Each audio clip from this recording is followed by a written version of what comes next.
Hello student, जैसा कि हमने कल रात आपको शंक्वाकार प्रक्षेप के बारे में एक मानक अक्षांश का बताया था, वो मैंने आप लोगों को अपनी किताब से बताया था। आज मैं आप लोगों को आपके प्रैक्टिकल की किताब से बताऊंगा, क्योंकि यहाँ पे एक स्टूडेंट बैठे हैं जिनको मैं साथ साथ समझा भी रहा हूँ और इसी माध्यम से आपकी रिकॉर्डिंग होगी, आप लोग भी समझ लेना। तो आप लोगों के पास एक मानक अक्षांश में सबसे पहले क्या है, एक प्रश्न दिया गया है जिसमें है RF 1:125 लाख सेंटीमीटर। हमारे पास जो RF होगा, जो इसकी मापनी होगी, वो कितनी होगी? 125 लाख सेंटीमीटर होगी। अब हमने बात करना है इसमें कि इसका अक्षांश कितना है। जैसा मैंने पहले बताया था आप लोगों को वीडियो में कि हमें मापनी पता होनी चाहिए, हमें किस अक्षांश पे काम करना है वो पता होना चाहिए, हमें अक्षांश देशांतर रेखाओं का पता होना चाहिए।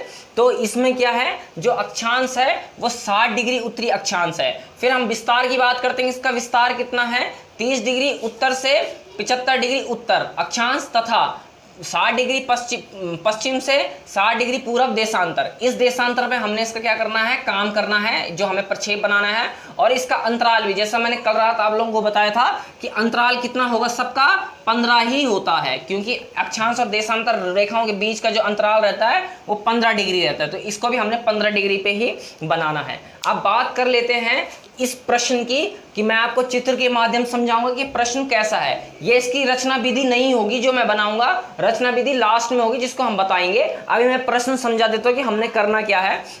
तो ये देख लीजिए, ये हमारी पृथ्वी का आकार ग्लोब है, ठीक है, ये हमारा ग्लोब है और ये बीच में हमारा क्या है, 0 डिग्री अक्षांश रेखा है और भूमध्य रेखा है, जिसे अक्षांश में इसको गिना जाता है। भूमध्य मतलब ये पृथ्वी को 2 भागों में बांटती है, तो भू के मध्य की जो रेखा है भूमध्य रेखा है, 0 डिग्री अक्षांश है ये, ठीक है। इसके बाद हमारे पास अंतराल कितना है, 15। तो देख लीजिए 15 डिग्री, फिर 15 के बाद 30 डिग्री, 30 के बाद 45 डिग्री, 45 के बाद 60 डिग्री, 60 के बाद 75 डिग्री और लास्ट में 90 डिग्री।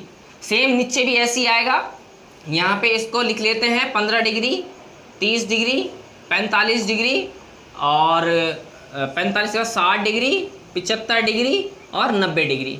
90 डिग्री ध्रुव और 0 डिग्री भूमध्य रेखा। तो हमने कल बताया था शंक्वाकार प्रक्षेप में क्या होता है, भूमध्य रेखा पे नहीं बनता है, ध्रुव पर नहीं बनता है, उसके बीच में कहीं पे ही बनता है। तो कल रात की जो हमने वीडियो बनाई थी वो 45 डिग्री पे बनाई थी, जबकि आप लोगों के पास प्रश्न कौन सा है, जो आपके पास अक्षांश मानक अक्षांश है वो कौन सा है, 60 डिग्री। तो हमारा मानक अक्षांश ये रहेगा।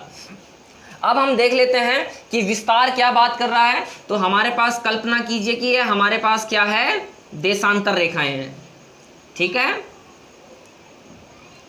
ये हमारे पास देशांतर रेखाएं, ये हम माध्यान्ह रेखा मान लेते हैं और ये हम बना रहे हैं। देखो देशांतर रेखाएं 360 है, पर हमें इसको खाली अभी हमें समझना है, इसलिए मैं इसको कम बना के आपको खाली समझाने की कोशिश कर रहा हूँ, आप लोग समझना।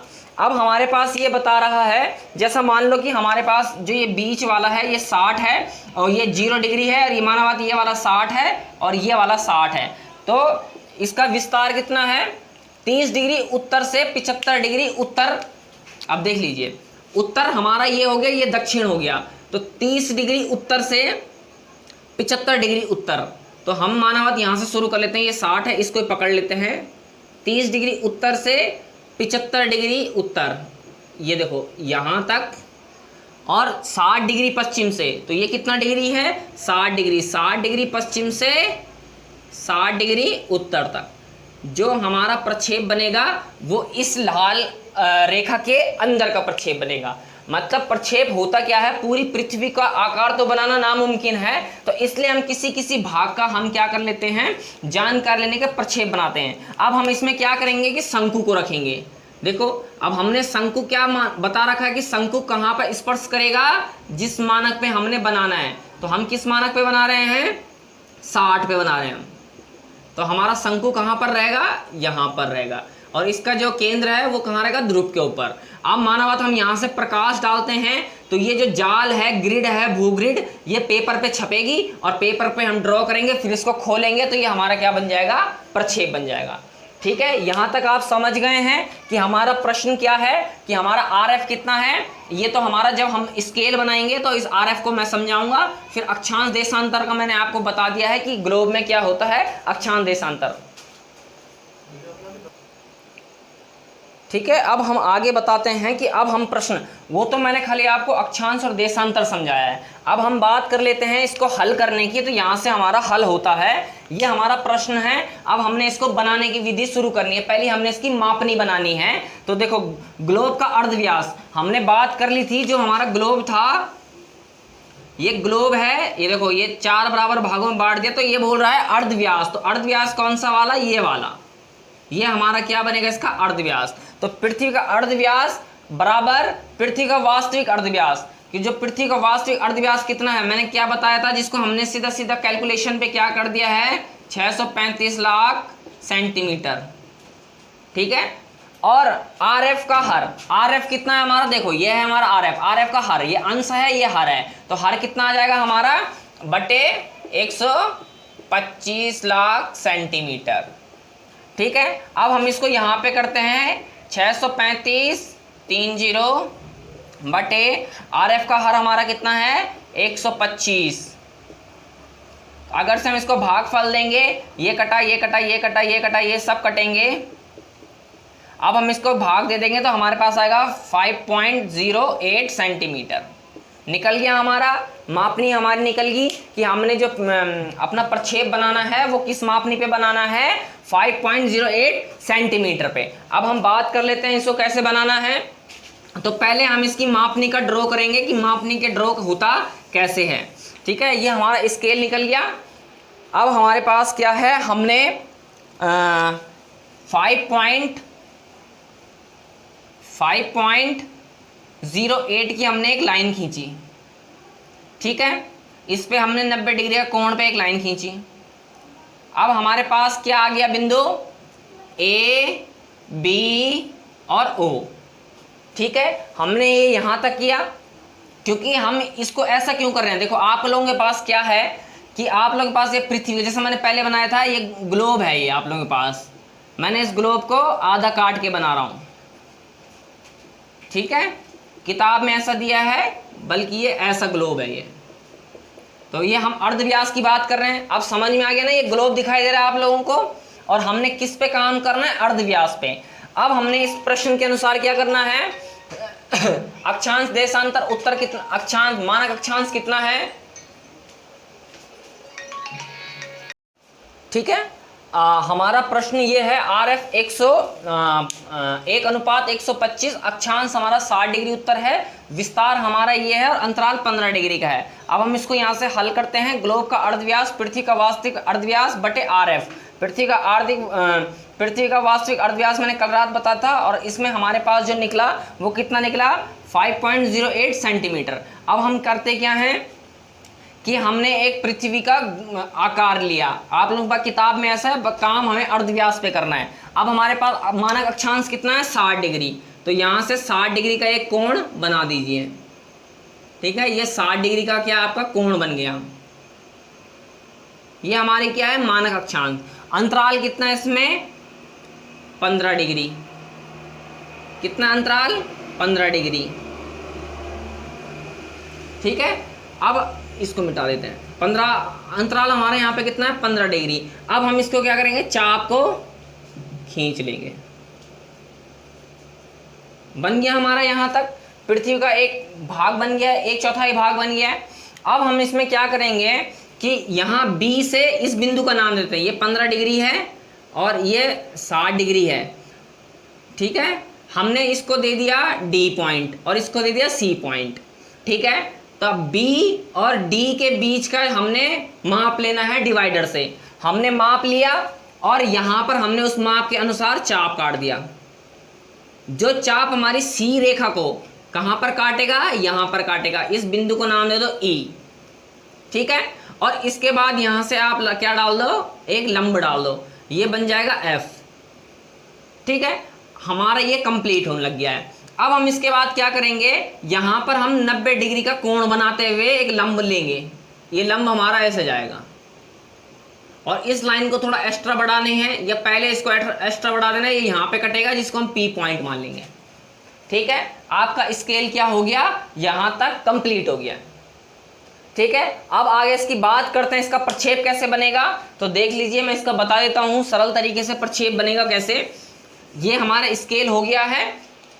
अब हमने क्या करना है, ये पी पॉइंट, कौन सा पी पॉइंट, ये वाला पी पॉइंट और ये वाला ओ पॉइंट, इसके नाप की हमने क्या कर देनी है, एक लाइन यहाँ पे, जितना यहाँ पे मापना है इसे, जितनी यहाँ की लाइन होगी ये लाइन हमने यहाँ से शुरू करनी है। ये पी पॉइंट है, यहाँ से लेके गए, इसको लास्ट में तुम ओ मानो चाहे जी मानो, हमने इसको 0 डिग्री जी मान लिया है। ये हमारी क्या होगी, प्रक्षेप की माध्यान्ह रेखा होगी। ठीक है ना, जो 0 डिग्री देशांतर को बताएगी, ये हमारी देशांतर रेखा हो गई है। अब हमने सबसे पहले क्या करना है, ये पी पॉइंट है हमारा। अब हमने सबसे पहले क्या करना है, इस 60 का हमने यहाँ से क्या ले लेना है, डिवाइडर से माप ले लेना है, और P को केंद्र मान के 60 डिग्री पे हमने एक चाप बना लेना है। ठीक है, फिर हमने क्या करना है, 2 चाप ऊपर बनाने हैं। फिर हमने क्या करना है, इस B का D का अंतराल लेना है, जो अंतराल है वो यहाँ पे लगेगा, एक ऊपर एक नीचे। ठीक है, और इसी अंतराल को हम नीचे करेंगे, एक ऊपर एक नीचे और एक नीचे। थोड़ा सा यहाँ पे चित्र बनाने में गड़बड़ हो रहा है, पर आप लोग ध्यान से बनाना। इसको भी थोड़ा छोटा कर लेते तो एक साइज का लगेगा।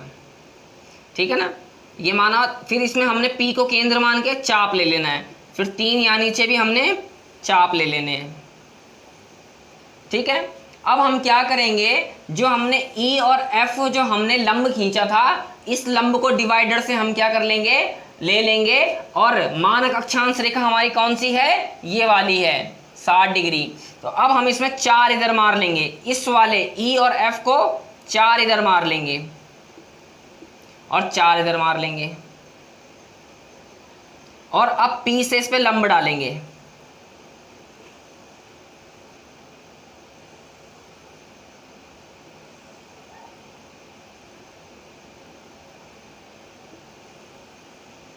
ये इस पे लंब गिर गए हैं।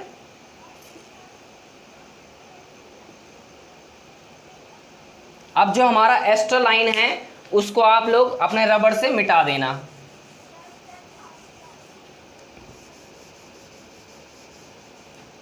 ये आपका प्रक्षेप तैयार हो गया है। अब हम इसमें देखते हैं किताब में कि इसका जो विस्तार है किस प्रकार डाला है।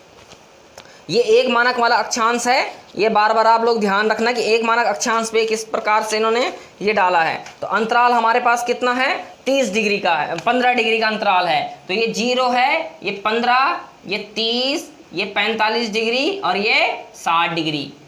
वैसे यहाँ भी करेंगे 15 डिग्री, 30 डिग्री, 45 डिग्री और 60 डिग्री। ये क्या हो गया आपका पश्चिम, ये हो गया पूरब। अब हम यहीं से ऊपर जाएंगे, ये 0 डिग्री है, फिर ये 15 degree, 30 degree, 45 degree, 60 degree, 75 degree. Same यहाँ भी ऐसे करेंगे, 15, 30, 45, 60, 75। ठीक है, और ये हमारा क्या बन गया, एक मानक अक्षांश वाला, एक मानक अक्षांश वाला शंक्वाकार प्रक्षेप। आप लोगों का मैंने प्रैक्टिकल का एक कंप्लीट बता दिया है। आप लोग अब इसको फाइल में बनाना। जैसे आप लोगों का ये कंप्लीट हो जाएगा तब हम आपका दूसरा प्रश्न शुरू करेंगे। धन्यवाद।